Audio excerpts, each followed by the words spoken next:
Olá, pessoal. Eu sou o Anderson, da Confloss. O Galvão está aqui conosco já. Galvão, tudo bem com você? E o Heitor Medrado. Todos vocês já leram o currículo do Heitor, mas eu preciso fazer aqui as vezes da casa. Lembrando que essa é a primeira edição da Confloss na Veia de 2021. Para quem ainda não conhece o que a gente já fez aqui no nosso canal do YouTube, tem diversas entrevistas, diversos conteúdos, tem cerca de 40 palestras aí da Confloss 2020. Tem aí algumas palestras da PHP Conference que também já estão aqui no nosso conteúdo. Tem também palestras do MSMN, é um outro evento que a gente organiza, microserviços, macronegócios. Mas vamos falar aqui com o nosso querido Heitor. Para quem não conhece o Heitor e para quem ainda não leu aqui o mini currículo do Heitor, que a gente já divulgou bastante, às vezes a pessoa não vê, né, Galvão? A gente divulga e a pessoa não vê, então eu preciso falar. Vamos lá. Verdade. O Heitor Medrado, ele é mestrado em computação aplicada pela UNB, com GPA 3.5, autor dos livros. Agora, quem não conhece o Heitor vai lembrar quem que é o Heitor. O cara é autor dos livros Bácula Backup em Software Livre. O livro foi lançado em português, inglês e espanhol. Licenças livres e direitos fundamentais e de artigos publicados em periódicos científicos.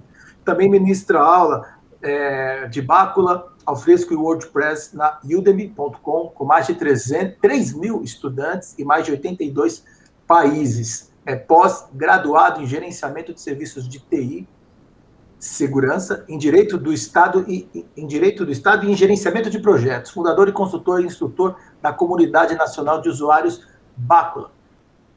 É Bácula ou é Bacula? Depois você responde, Heitor. Aguenta firme aí que você vai falar. Analista do Serviço Federal de Processamento de Dados, advogado, bacharel em Direito pela Universidade Católica de Salvador, experiência como administrador de redes, Windows, Linux, Network, inclusive serviço de diretório, gestor de segurança, gestor de serviços e projetos, certificados I2LF, LPIC3, EMS Storage, E05001, TOEFL, depois você explica tudo isso, TOEFL, né? Participante de fóruns e encontros internacionais de software livre como palestrante, e o principal do currículo do Heitor, ele é amigo do seu Paulo. Depois você fala quem é o seu Paulo. E protetor dos animais. O Heitor também é o nosso entrevistado aqui da nossa Confloss na Veia. Heitor, muito obrigado. Explica para a gente aí agora o que é o Bácula, se é Bácula, se é Bacula, e está agora na Flórida, Estados Unidos. E eu estava já esquecendo. A entrevista vai falar o seguinte: como ganhar dinheiro com software livre. Vamos lá, Heitor. Tá tudo bem com você? Tudo ótimo. Bom, agradeço a oportunidade, né, Anderson, de Galvão, de me receber aqui, né, nesse espaço. Bom, o título da palestra é sensacionalista, né, até porque eu mesmo não tenho esse dinheiro todo, né. Da entrevista. Na verdade é isso, mas o intuito, na verdade, esse tópico seria para dizer que é possível, né? Assim, se você se esforçar, é possível viver com software livre. Então, o meu currículo está até defasado, né? Eu não sou mais analista do SERP, né? Do Serviço Federal de Processamento de Dados. Hoje eu consigo viver não só de software livre, mas uma boa parte de software livre e também uma pequena parte com software proprietário, mas através de nossa empresa, né, da minha empresa, que trabalha com Bácula, né, tem solução tanto do Bácula versão livre, como a versão Enterprise, né. Vários softwares livres muito famosos, né, acabaram se desmembrando duas versões, né, o Zimbra, por exemplo. O Zimbra hoje tem uma versão livre e tem uma versão também Enterprise, que a versão Enterprise algumas vezes é interessante porque catalisa, né, o desenvolvimento de alguns recursos para a versão livre. Isso é muito interessante, né, porque, por exemplo, tem alguns recursos que surgem na proprietária que fiquem incompatível, né, a empresa desenvolvedora não tem como segurar aquilo, né, causa um quiebre. Então, por exemplo, o Bácula na versão community que saiu agora, a versão 11, tem tecnologias fantásticas, assim, que como estado da arte em termos de sistema de backup. Por exemplo, criptografia, TLS PSK automático, ou seja, você não precisa gerar chave, não precisa ter trabalho nenhum para estar gerando chave privada, nada disso. Todas as comunicações do Báculo agora, mesmo na versão community, versão 11, são 100% criptografadas da caixa, entendeu? Você instalou, já é tudo criptografado, então você pode fazer um backup através da internet, um backup na nuvem, né, com toda a segurança possível e sem nenhum trabalho, né? Você não precisa mais importante disso. Antes você tinha que configurar chaves, era muito trabalhoso, então isso ficou bem mais fácil, tá? E aí, é claro, tem uma série de outras funcionalidades também. Diga. Antes da gente entrar aí nesse ambiente, eu preciso começar pelo começo. É importante que a gente comece pelo começo. Vamos lá. Qual que é a sua idade? Não, eu já ia voltar lá, cara. Qual que é a sua idade, Heitor? Bom, eu tenho 37 anos. 37. Nasci em Salvador, baiano, né? Soteropolitano. O que é uma ironia, né? Que baiano entende mesmo é de redes, né? Não é de backup, então... Bom, você pode contar essa piada, né? Embora eu também possa, meus pais são baianos. Então, legal. Como você entrou nessa área de tecnologia sendo um baiano de redes, cara? Pois foi por um acaso, eu estava na faculdade de Direito. Eu estava vendo seu currículo aqui, o cara é advogado. Isso, aí eu fiz o concurso do SERPRA, né? Precisava arrumar trabalho, né? Precisava trabalhar para pagar a faculdade. E aí eu passei no concurso do SERPRA. E aí a primeira tarefa que me deram foi, instala o Linux na sua máquina aí. E você não sabe, né, já conhecia alguma coisa de Windows, mas assim, nada de Linux. E eu tive que instalar minha própria estação de trabalho. Começa aí já, e para poder trabalhar, instala o Linux, e aí é um mundo, né, completamente diferente, né? Até entender todas as partições, até entender todo o esquema Linux. E aí tem que aproveitar, né, quem está novo agora na faculdade, né, entrando no mercado de trabalho, tem que aproveitar esse gás, né? Então, assim, eu aproveitei, já fiz logo as certificações LPI 1, 101, 102, 103, 201, 202, fui até 301 em coisa de 2, 3 anos, eu estava bastante empolgado, né? E não me arrependo, né? Porque o Linux realmente é um diferencial, né? É liberdade, né? O Windows, porque, né? Você vai ser, de uma certa maneira, um empregado indireto da Microsoft, né? A verdade é essa, né? E é meio que commodity, né? Você tem um monte de especialista aí, Windows, e que tem que pagar para fazer certificação e para renovar a certificação, etc. Mas no final das contas você acaba trabalhando para a Microsoft. O Linux não. Você vai gerar soluções, nem sempre proprietárias e alternativas, onde você estiver. Então, mas aí você então ouviu falar, você não tinha escutado falar ainda de software livre, né? Antes da sua faculdade de Direito. Foi quando você entrou no SERPRO, na verdade, né? Exatamente. E como você chegou aí a conhecer o Bácula? Porque você aqui no Brasil é conhecido como o cara do Bácula, né? Não tem ninguém aqui que diga isso, que seja nada ao contrário disso. Isso, né? Essa é a grande maravilha do software livre e por que ele tem um grande apelo, especialmente nesse momento de crise, né? Tem grandes empresas estabelecidas no Brasil, que eu não posso estar falando o nome, obviamente, mas, assim, empresas gigantescas que me procuram agora nesse momento de crise e falam assim, Heitor, antes a gente não queria nem saber de software livre, nada disso e tal. A gente sempre queria os líderes das consultorias, do Gartner e tal, a diretoria nem olhava para isso daí. Agora, nesse momento de crise, a ordem é reduzir custos, né? Reduzir custos. Então, foi assim que eu comecei o software livre. A gente tinha, no meu setor, a gente tinha um software proprietário tem isso, né? Às vezes a pessoa está sem suporte, sem atualização e continua utilizando aquele software antigo, velho, até com risco de segurança, com vulnerabilidade, né? Do jeito que dá. E aí, um outro colega lá do SERPRO descobriu o Báculo e fez um manualzinho para instalar em um servidor Linux. E a gente tinha mais 20 servidores. Windows, etc. E aí a gente, no nosso setor, lá na Bahia, em Salvador, a gente teve a iniciativa de... A gente achou tão bom o software, e atendia, começamos a estudar, e a gente substituiu todo o nosso sistema de backup, que era um outro sistema, ArcServer, estava sem licença, estava sem suporte, e a gente substituiu todo pelo Baco. A missão era um servidor e a gente colocou um ambiente, e o pior, ainda era descentralizado. Cada servidor de backup tinha um drive de fita velho, antigo. A gente centralizou, colocou os drives de fita todos num servidor só e fizemos um ambiente centralizado de backup. E aí isso gerou uma grande economia em termos não só de licenças, mas economia com fitas, etc.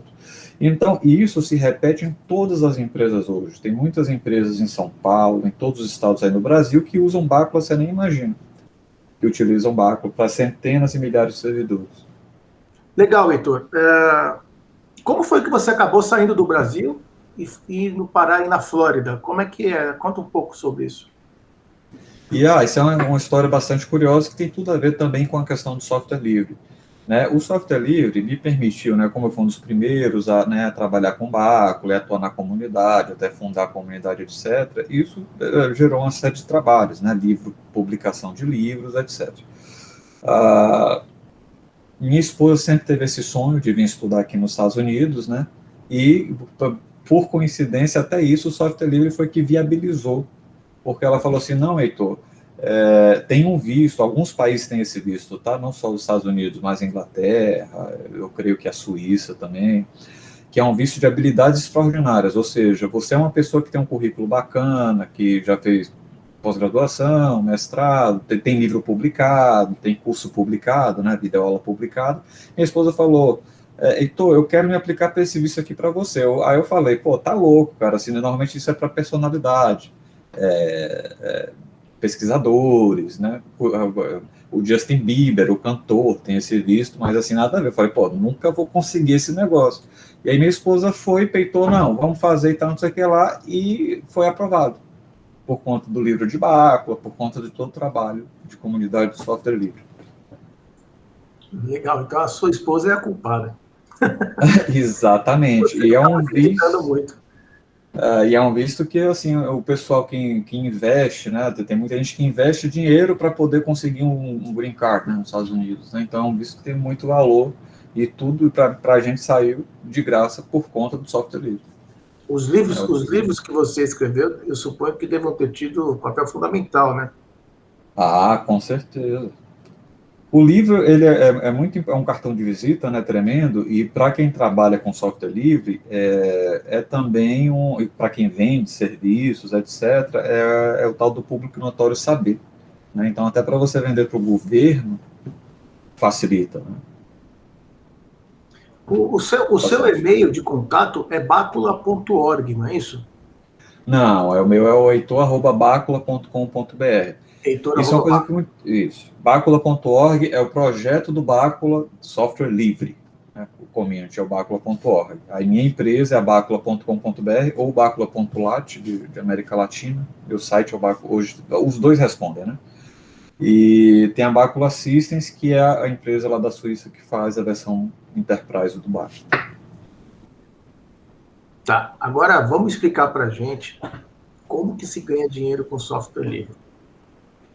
O Galvão está querendo saber faz tempo, né, Galvão? Não, o Galvão já está lá montado, né? Já está montado na grana. Eu estou há mais de 20 anos tentando descobrir qual é o segredo. Conta aí, Heitor, conta para nós. É isso, é pesquisa, você investir em soluções, você ter... A gente tem N cases de sucesso, né? Até na nossa comunidade, aí no próprio Confloss, tem de pessoas que viraram empresários e que hoje são indústrias, né?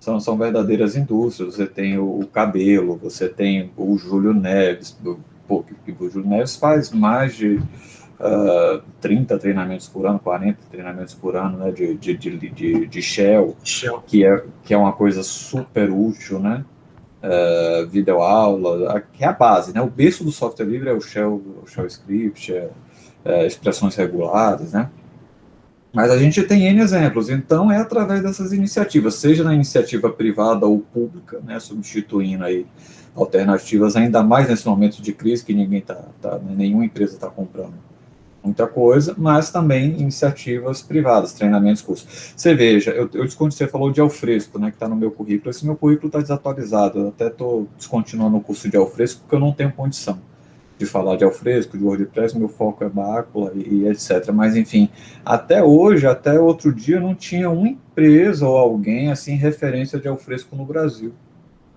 Que tem uma demanda fantástica, o pessoal assim fica, Heitor, pelo amor de Deus, me dê suporte, me ajude, customize aqui. Eu falei, não, cara, eu não sou desenvolvedor, eu já precisaria ter algum conhecimento de desenvolvimento, o Alfresco é uma solução bastante complexa, não tenho condições, mas assim, é um mercado amplamente inexplorável, e toda empresa tem, gestão eletrônica de documentos, TI verde, né? Sim, agora está na moda. Acabar com o papel. De um tempo para cá, agora, mais recentemente, está mais em voga. Pois é, e então assim, você tem vários gaps aí, né, várias oportunidades no mercado inexploradas que o software livre poderia atender muito bem. Ou, se não o software livre, mas, por exemplo, Proxmox. Proxmox é uma tecnologia de visualização fantástica. Como é que eu posso ganhar dinheiro? Eles nem vendem licença, o Proxmox, eles comercializam o suporte deles. Então, assim, o que te impede de ser um especialista? Eles vendem como se fosse uma subscrição, né, o suporte. Mas o que te impede de importar essas licenças, né, e comercializar no Brasil? Né? O Proxmox é uma solução excelente, né? Tem cluster, pode muito bem substituir um vSphere, um Red Hat Virtualization, né? Um mercado amplamente inexplorado. Então, você consegue atender aí da Flórida, Estados Unidos e Brasil também? Como é que é a sua carteira de clientes? Como é que funciona a sua empresa? Certo. A gente atua nos dois segmentos. A gente continua fazendo o que nem o Júlio Neves faz, né? A gente faz treinamento, suporte, implantação do Bácula livre, do community, né? Principalmente treinamento presencial. A gente tem a videoaula, claro, mas quando é implantação, ela é mais presencial mesmo, até porque o backup tem muita peculiaridade física, né? Física e do ambiente do usuário, né? Do caso concreto. Então, se o seu ambiente tem robô de fita, se tem um disco NAS para armazenar backups, né? Para estar instalando os agentes, etc. Então, a gente gosta muito do presencial, apesar que nesse momento aqui de Covid, né, não está tendo muito, né, espaço para treinamento presencial. Mas a gente tem uma equipe, não só eu, mas a gente tem uma equipe que dá suporte ao Bácula Community, ao Enterprise no Brasil, e no segmento Enterprise a gente a gente comercializa as licenças do Bácula Enterprise e, claro, presta os mesmos serviços. Então a gente tem grandes cases aí no Brasil, a gente tem TRT de Minas, TRT de Campinas, usam o Bácula Enterprise, Local Web em São Paulo, faz backup de vários petabytes de dados com o Bácula Enterprise. No Rio Grande do Sul, lá onde o Galvão está, a gente tem a Datacom, que é a fábrica de suítes, equipamentos de rede, etc. Então, e está crescendo bastante, né? Muitos órgãos, muitas empresas interessadas nos benefícios do software livre, né? Porque quando a gente pensa assim, é só a licença que é livre, nem sempre, por exemplo. É muito comum outros softwares de backup terem o formato do backup e o formato do catálogo de metadados proprietário. Então, o que acontece? Se você precisa, mudar de ferramenta, você fica aprisionado. É que nem o Mac, né? O Mac, né? Ele, assim, o formato da agenda dele, é proprietário, então você quer mudar depois, você não consegue, então, assim, dificulta muito. O catálogo do backup, que nada mais é do que um banco de dados, que você tem, né, o nome dos arquivos que foram backupeados, né, os metadados, etc. Idem. Então, assim, eu quero fazer uma consulta, saber que dia tal arquivo, né, foi backupeado. Não consegue fazer, só se você tiver a ferramenta proprietária lá instalada para você poder acessar aquela informação. Né? Então, assim, conheço vários casos de sucesso aí, não só do Bácula, mas de ferramentas que vieram do software livre, né, e que estão entrando aí nas organizações. Deixa eu tirar uma dúvida com você, Heitor, porque eu acho que é um tópico bem interessante que eu tenho procurado mais ou menos questionar para outros profissionais de mercado. Você acha que a porta de entrada do cliente que resolve realmente passar de uma ferramenta que ele usava antes, realmente comercial, para o Bácula, por exemplo, você acha que essa porta de entrada ela é sempre preço ou hoje nós já temos uma realidade onde outros fatores já influenciam tanto quanto ou até mais do que a questão dinheiro? Certo. No caso aí do Bácula livre, né? Acontece de todas as formas, Galvão. Acontece, o Brasil pelo que eu enxergo, né, ainda é embrionária, né, a TI no Brasil. Então, assim, é um mercado em franca expansão, ainda é um mercado muito amador, as pessoas estão começando agora, os ambientes são pequenos, né, de uma maneira geral, se você fizer uma média. Então, você tem aquele cliente que já começa no software livre, né, com Bácula, né, aquele administrador de sistemas mais arraigado, mais estudioso, né, que está estudando, está trazendo as soluções. Você tem aquele cara preguiçoso que vai viver ali do freeware, não software livre, né, mas o freeware, aquele software que é gratuito, com certas limitações, né, não é bem o software livre e tal, que é problemático por uma série de razões, né, também não vai ter o suporte. Você tem empresas e organizações que usam software livre e contratam suporte, que para mim é o melhor dos mundos. Então a gente tem contratos de suporte com órgãos da Marinha, do Exército, etc. E é muito bom, porque você tem realmente uma garantia de qualidade, porque o mais comum, Galvão, que tem nas empresas, né, nos anos que eu passei a observar, é o seguinte: tem um turnover, né? Sai o cara lá, que era o cara que conhecia de Bácula, a solução fica estanque. Ficou 5 meses sem fazer backup, não está funcionando, não sei o que lá, ninguém sabe mexer. Né? Então, a falta de suporte realmente é um fator crucial. Aí ninguém atualiza, ninguém sabe das novas funcionalidades, ninguém sabe resolver um problema. Então, é o melhor dos mundos. Então, você tem os dois. A empresa que já está utilizando software proprietário, voltar para a versão livre é mais difícil, até porque ele já tem certas funcionalidades mais avançadas, etc. Mas muitas delas vêm com bons olhos, principalmente as empresas mais preocupadas com a questão da segurança, de aprisionamento tecnológico, olham com bons olhos o Bácula Enterprise, pelo fato dele ser uma alternativa meio híbrida, assim, né? Ter o suporte, ter as funcionalidades avançadas e não ter o aprisionamento, né? Legal. Legal. Heitor, você falou aí que aqui no Brasil é um mercado que ainda está em franca expansão, mas tem bastante, eu ia falar profissional amador, mas não é profissional amador. Profissionais que não são profissionais, vamos dizer assim, né? Muito amadorismo. Além disso, tem alguma outra grande diferença dos profissionais aqui do Brasil para os profissionais aí dos Estados Unidos com os quais você lida aí? E, além disso, eu queria que você também falasse um pouco essa questão do Covid, né? Aqui no Brasil, muita coisa parou, né, do ano passado. Agora, de novembro, dezembro para cá, as coisas estão começando a engatinhar, mas ainda está meio parado. Como é que está aí isso?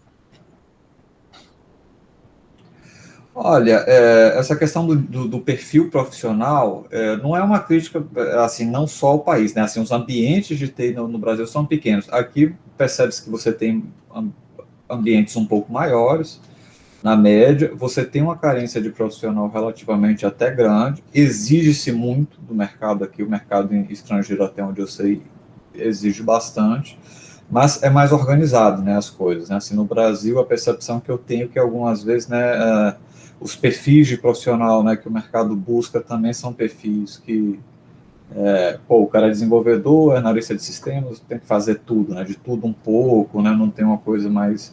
Aqui não, na Europa, nos Estados Unidos, pelo que eu percebo, a pessoa é mais especialista mesmo, né, administrador de sistema, de Linux, o cara vai administrar Linux, mas também o cara tem que saber tudo também ali, Você saber um pouquinho de C, saber um pouquinho de Shell, às vezes até um pouquinho e às vezes um pocão também. Então, assim, agora o cara vai ser especialista naquele tipo de ambiente.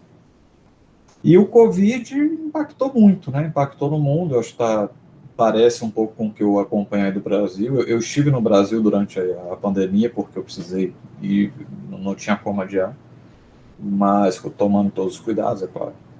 Mas todo mundo na expectativa, né? De retomar agora com a vacinação e a gente voltar à vida. Até porque se não voltar, quem não tem emprego garantido, aí as empresas vão quebrar, né, também. Eu toquei nesse assunto para falar justamente de empregabilidade, né? Aqui no Brasil a gente está com muitas pessoas que estão desempregadas, né? Qual a sua receita para um profissional de TI estar no mercado? Porque tem muita vaga para profissionais de TI no Brasil que não são preenchidas, né? Hoje em dia, o conhecimento, tem muito conhecimento bom disponível online, né? Tem uma área que não é a minha, mas que eu tive uma matéria na faculdade que eu considero fantástica e é tida como a onda agora, né? Que é ciência de dados. E você tem competição online do Kaggle, que o pessoal disponibiliza, desafios, né? Disponibiliza uma massa de dados para você ir lá e minerar aquela informação e resolver algum tipo de problema. E você tem, poxa, N cursos aí no Coursera, no Udemy.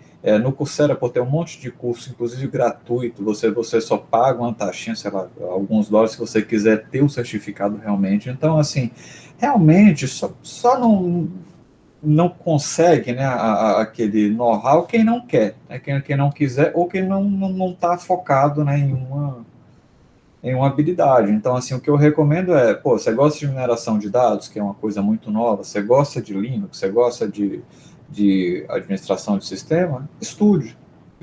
E tudo que você pensar tem software livre na jogada. Por exemplo, eu estava falando do mestrado que eu fiz tem uns 2, 3 anos na UNB, né, que é uma faculdade legal, departamento de computação lá, pessoal show de bola. Os professores falavam assim, pô, tem tal exercício, faz no MATLAB. MATLAB é um software proprietário de estatística. Caraca, a licença do MATLAB é 16, 20 mil reais. Ele falou, não, vocês podem usar porque é para fins educacionais.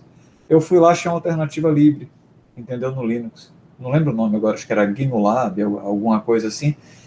Mesma coisa o Simplex, o Solver do Excel, o LibreOffice tem o Solver. Então, assim, tudo que eu precisei fazer no mestrado, e os professores valorizavam, pô, 10, 10, 10, 10. Mineração de dados. Pô, mineração de dados, hoje em dia, o pessoal só usa Python. Né? Python. Não quero Python. Você tem R, que é uma outra linguagem também livre, também fantástica. Você tem o RStudio, que é uma ferramenta livre de mineração de dados. Então, assim, tá aí, cara. É só a pessoa realmente estudar e se dedicar.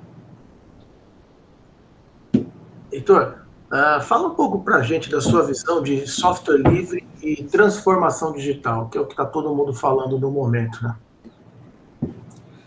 Transformação digital é um papo que já tem há muito tempo, né? Hoje você tem um ambiente caótico, né? Porque já é tida, né? Mais de 15, 10 anos, a nuvem como uma tendência inexorável, né? O crescimento dos serviços em nuvem e a migração de serviços para a nuvem. E aí, da mesma forma, você tem todo o perfil de clientes. Você tem cliente que abraça esse conceito e acha bacana, acha excelente não ter de ter um data center, de se preocupar com aquisições e etc. E você tem cliente que não quer nem ouvir falar, seja por requisitos de segurança, seja porque tem algum tipo de desconforto, etc. Então, você tem todo esse perfil. Então, ao mesmo tempo, ficou um cenário também com muitas oportunidades, né? Então, se você estuda nuvem, né, tem conceitos de nuvem que são comuns, né, a todos os ambientes, né, Object Storage, máquinas, todas as nuvens vão ter Linux também, vão ter um pouco de software livre, vão ter bases de dados livres, né, como serviço. Então, assim, tudo muda e nada muda também, né? Assim, aquilo que você tinha lá, né, no seu centro de dados, agora você vai ter de uma outra forma lá nas nuvens, né? Então, trouxe oportunidades e desafios também. E aí, A cara, boa e velha. desculpa. Não, diga. Não, eu falando o seguinte, respondendo a pergunta, né, que assim, que a nuvem tem sido um vetor interessante de crescimento da transformação digital. Assim, tem empresa que de repente nunca teve um data center ou precisa de alguns serviços de maneira mais séria, por exemplo, órgão de governo que está sem processo ou orçamento para comprar computadores, né? Ele vai lá, consegue de uma maneira com orçamento um pouco mais baixo, talvez ter algumas máquinas na nuvem, subir um serviço, então deu mais flexibilidade, né? E a transformação digital vem nesse cenário embrionário de algumas empresas, porque você tem empresas no Brasil que são muito pequenas, né? Assim, você tem grandes empresas, não estou dizendo isso, mas você tem também escritórios de advocacia. A gente tem que pensar nesses também, né? Escritório de advocacia, que a atividade fim não é TI. Então, e eles precisam ter um servidorzinho de arquivo, precisa ter um servidor de impressão, precisa ter não sei o que lá, um site. Eu acho muito interessante que você tenha falado nessa história de tudo é novo e não é, né? Então, a nuvem, de uma certa forma, é a evolução da arquitetura cliente-servidor que a gente conhece há sei lá quantas décadas, né? E eu acho bem interessante que não é só colocar um nome novo em alguma coisa que a gente já conhece, é aplicar conceitos novos, né? Você vê isso da mesma maneira? Exatamente. O tema da minha dissertação foi esse, né? Backup como serviço. E é muito interessante, porque, assim, eu acho que nem todo mundo que pensa em nuvem parou para analisar, poxa, quais são os requisitos de uma nuvem, né? Que foi algo que eu precisei fazer, né, para o trabalho, né?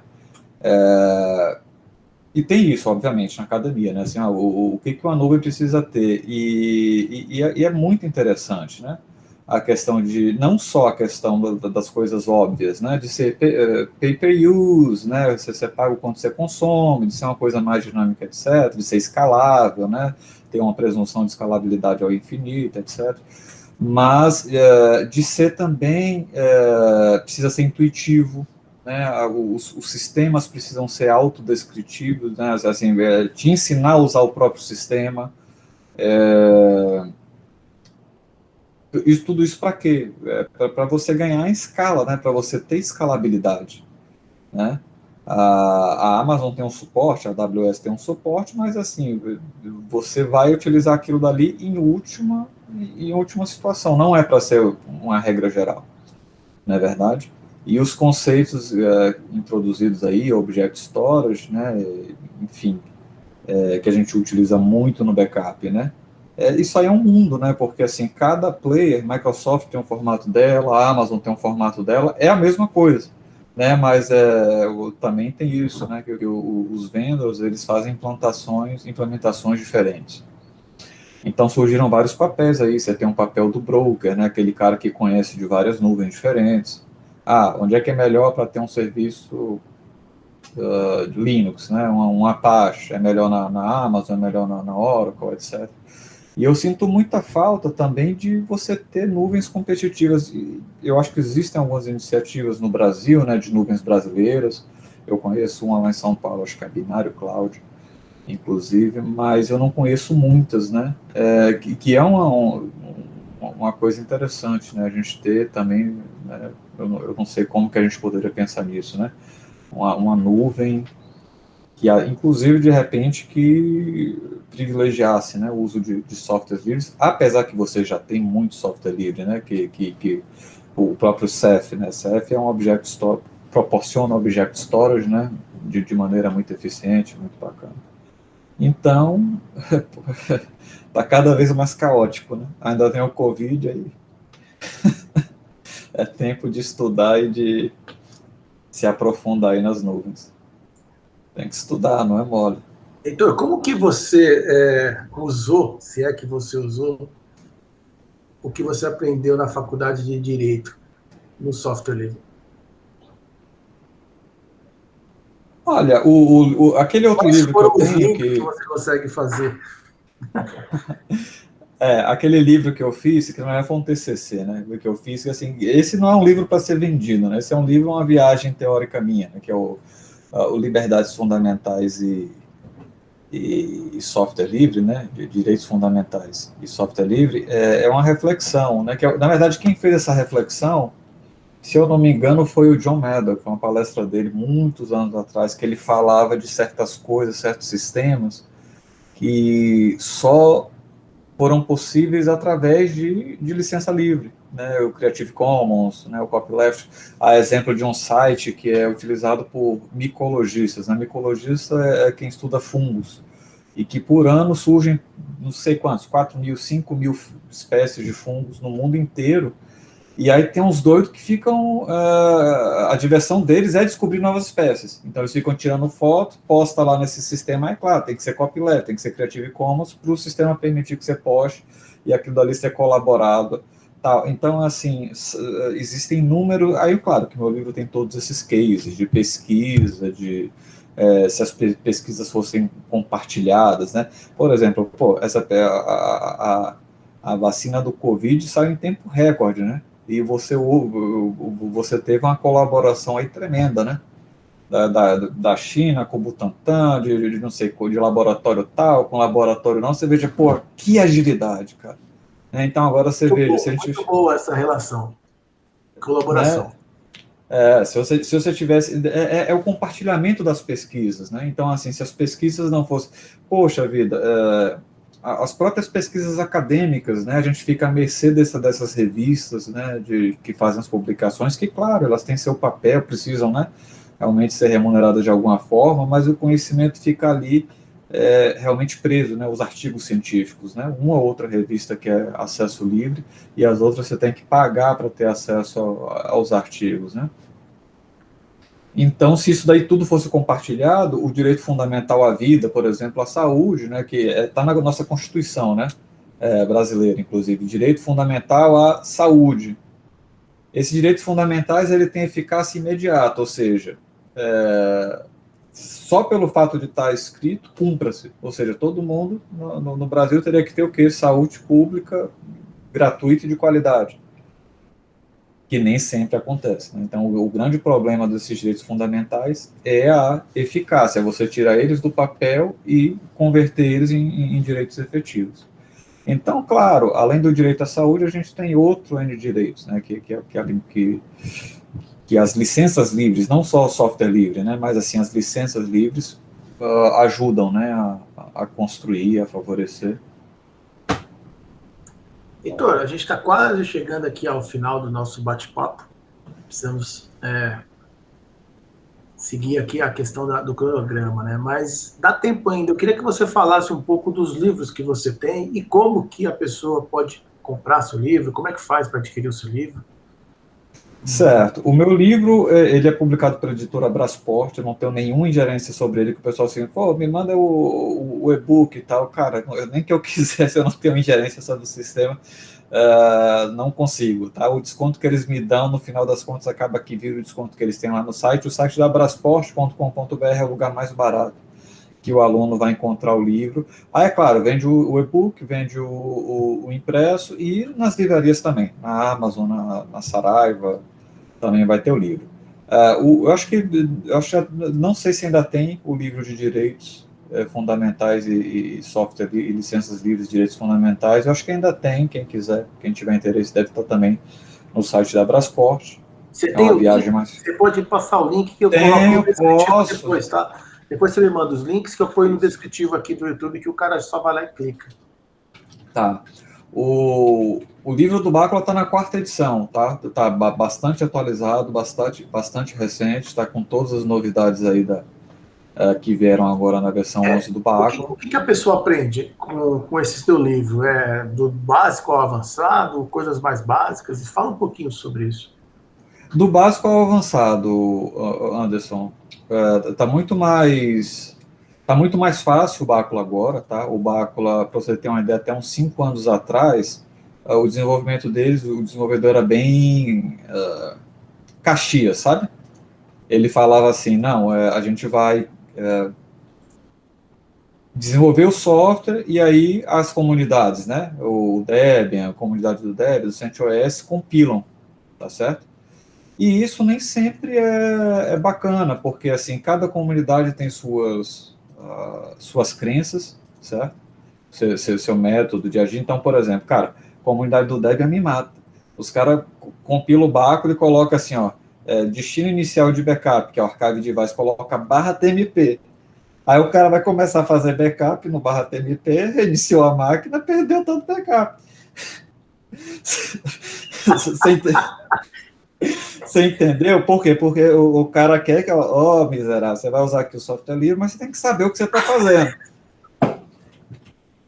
Entendeu? Que vai em flagrante encontro aos requisitos da nuvem, por exemplo, de ser uma coisa intuitiva, mais amistosa para o usuário, né? Então, você tem de tudo, cara.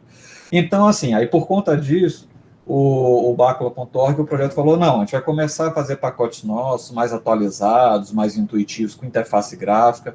Então, agora, para CentOS, para Debian, para Ubuntu, você vai continuar tendo a opção lá do repositório do CentOS, do Debian, e você tem os repositórios de Bácula.org. Aí você vai lá, coloca seu e-mail e tal, recebe o repositório, cada usuário tem seu repositório, continua sendo livre, tá? Você tem drive de deduplicação em nível de sistema de arquivos, você tem o Drive é o plugin para você gravar em Object Storage S3. Então, hoje o Bácula Community você consegue fazer backup, gravar em fita, em disco e no Backblaze, na AWS, no qualquer servidor de nuvem, provedor de nuvem que tenha suporte a S3, a protocolo S3. Então, tá bem interessante mesmo. Agora a gente tem uma interface gráfica na versão Community, né?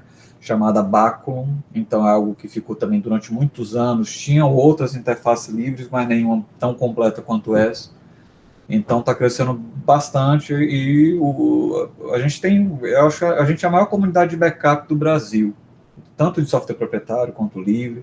Durante muito tempo, eu acho que talvez até hoje o Bácula é o software de backup mais pesquisado no Google, no Brasil. Nossa comunidade lá no Telegram, nosso grupo, tem mais de 1.300 usuários, para você ter uma ideia. E de e-mail talvez seja até mais que isso.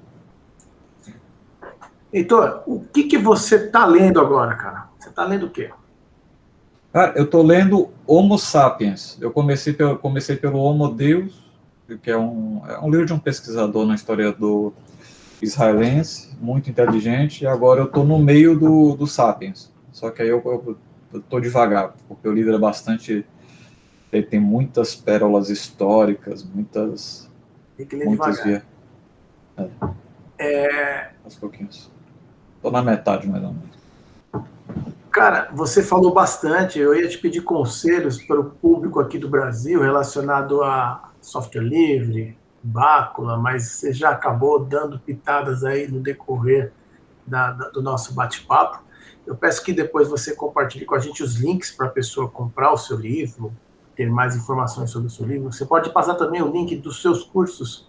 O cara entra lá no Udemy e consegue comprar um curso teu, não é isso?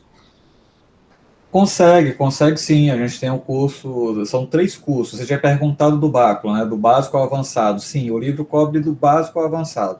Seja da parte de instalação, configuração de armazenamentos, né, de fita, disco, etc. Mas a parte mais avançada.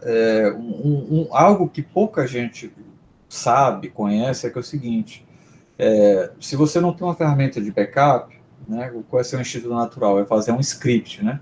Para você, por exemplo, pegar um banco de dados, Postgres, MySQL, né, um MySQL da vida, fazer um dump, salvar aquele dump e, através de um script, com a ferramenta de backup, buscar aquele resultado, né? Algo que tem muitos exemplos também no meu livro, não é toda aplicação que dá para fazer isso, mas tem muitas que dá, é utilizar named pipe, né, pipe nomeado.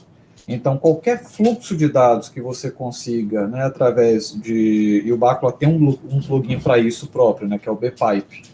O bpipe é um plugin que você pega qualquer fluxo de dados, pode ser um dump da aplicação, um dump de banco de dados, pode ser um tar, pode ser o que você quiser, né, que você consegue jogar isso através de um pipe, você consegue salvar no backup, tá? Então, suponha que você tem um banco de dados de 5 teras, mas você não tem espaço livre lá no servidor cliente. Com esse agente do Backlog, que é um plugin genérico que tem na versão Community, inclusive, você consegue fazer backup, fazer um dump dessa base e jogar direto no seu backup do Backlog. E na hora de restaurar a mesma coisa, você pode colocar o comando para você restaurar, por exemplo, no próprio banco de dados. Então, a única coisa que você tem que saber é os comandos, MySQL dump, MySQL restore, tá? Então, todos esses exemplos tem no livro. E é facílimo. Então, assim, você passa a desenvolver seus plugins de backup, né? Então, ao invés de você contratar uma caixa pronta, que já vem tudo prontinho, não, você vai desenvolver seus plugins. É claro, tem aplicação que não dá para fazer isso, tá? Backup do vSphere, que é uma API própria, tem que desenvolver alguma coisa, é mais complicado. Mas para a grande maioria dos softwares livres, você consegue sempre fazer backup de alguma maneira, utilizando comandos, scripts, ou no mínimo um pipe nomeado. Legal, algo que eu achei interessante você falar aí, porque eu estava esperando você falar que estava lendo alguma coisa relacionada à tecnologia, alguma tendência da vida aí, mas você falou do Sapiens, que eu também estou lendo, é esse aqui, não é? Você está lendo aí? Isso, exatamente. Então, esse livro fala muito, lá nos primórdios, ele fala muito de colaboração, né, cara? Exatamente. E tem tudo a ver com software livre, então tá tudo ligado. No Homo Deus, né, lá no finalzinho do Homo Deus, se você tiver ele aí, se você pegar ele para ler, ele tem uma fala muito, muito interessante sobre a questão do CPUs, né, mas assim, não CPU, peça de computador, mas você entender CPUs como pessoas, né, como processadores e tomadores de decisão. Então, assim, no software proprietário, quem decide são poucas pessoas. É a Microsoft, é o Bill Gates, é o CEO lá do Google, da Amazon, etc. No software livre, não. Todo mundo está decidindo, né? Então, assim, você tem soluções de software livre que são muito elegantes, que completamente inovadoras, né? Tem muita coisa do Windows hoje, em termos de arquitetura do sistema, que veio do Linux. Né, a questão de você seguir, você ter uma coisa bestíssima, você ter uma partição para /boot, uma partição separada. Claro que se a sua partição principal pegar um vírus, te corromper qualquer coisa, sua partição de inicialização está separada. Isso a Microsoft levou anos para trazer para o Windows, mas não tinha antes. Legal.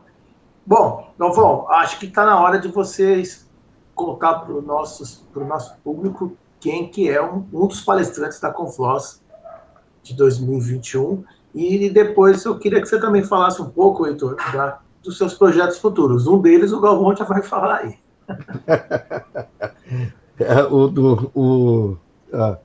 Futuro próximo, né? Futuro próximo. Uhum. Então, nós estamos muito felizes de ter esse ano, na segunda edição da Confloss, o Heitor como palestrante. Nós queríamos trazer ele desde o ano passado. Então, no ano passado, nós tivemos algumas questões de agenda, então o Heitor terminou participando apenas do painel no encerramento do evento. Software livre, passado, presente e futuro. Passado, presente e futuro. Você consegue ver aqui no nosso canal também. Exato. Você consegue ver a gravação desse painel. Você tem acesso aí no nosso canal do YouTube. E esse ano nós finalmente conseguimos nos organizar e fazer um contato mais prévio com o Heitor e fechar os detalhes necessários aí para tê-lo palestrando na segunda edição da Confloss. Caso você tenha caído de paraquedas nesse vídeo, aqui a Confloss é a conferência de Free, Libre e Open Source Software.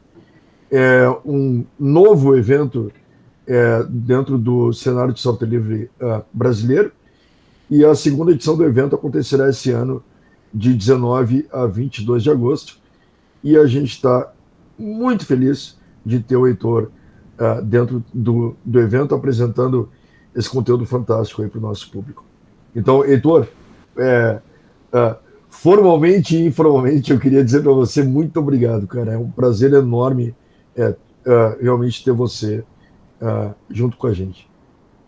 O prazer ele é todo meu, Galvão.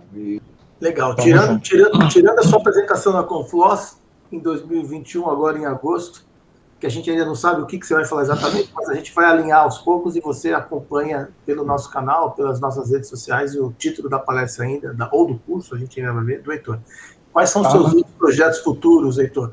Dá uma pitada aí para a gente poder se espelhar um pouco aí na sua empreitada. O projeto futuro é bácula. Eu me especializei, né? Então tem que ir até o fim. Eu estou terminando de revisar, né, a quarta edição do meu livro em inglês, né, que está à venda na Amazon, porque tem vários países aqui da América Latina, né, que falam inglês, onde a gente vende, e aí eu preciso, né, o material do curso que a gente faz, então eu preciso não só espanhol, mas também inglês também. E não sei, estou tentando buscar forças aí, talvez, para tentar conseguir um doutorado aqui nos Estados Unidos, mas a gente pensa duas vezes, né? Chega uma idade, 37 anos, já começa a pensar, poxa vida. Já dá uma preguiça, né? Mas eu ainda vou reunir forças para isso. Legal. Agora, para encerrar, o mais importante da entrevista, quem que é o seu Paulo? Não, cara, o Paulo é uma... E você é protetor dos animais também. Não, senhor Paulo, ele é o protetor dos animais, é uma comunidade que eu contribuo. É porque você mandou seu currículo para mim, assim, amigo do seu Paulo, protetor dos animais. Eu sou muito amigo do Júlio Neves, do pessoal do Software Livre. O Paulo é uma causa dos animais aí. Legal. Protetor de animal. Tá, joia. Bom, Heitor, muito obrigado, tá? Muito obrigado mesmo pelo seu tempo, por compartilhar com a gente, com o nosso público, o seu conhecimento, a sua experiência de vida, né? É muito bom saber que a gente tem profissionais brasileiros que estão fazendo diferença em outros países, como você que está aí nos Estados Unidos com essa pegada toda aí de tecnologia. Muito obrigado mesmo. Pô, obrigado a vocês. Agradeço demais. Valeu, Galvão, valeu, Heitor. Valeu, Galvão. Valeu, Anderson. Valeu, pessoal.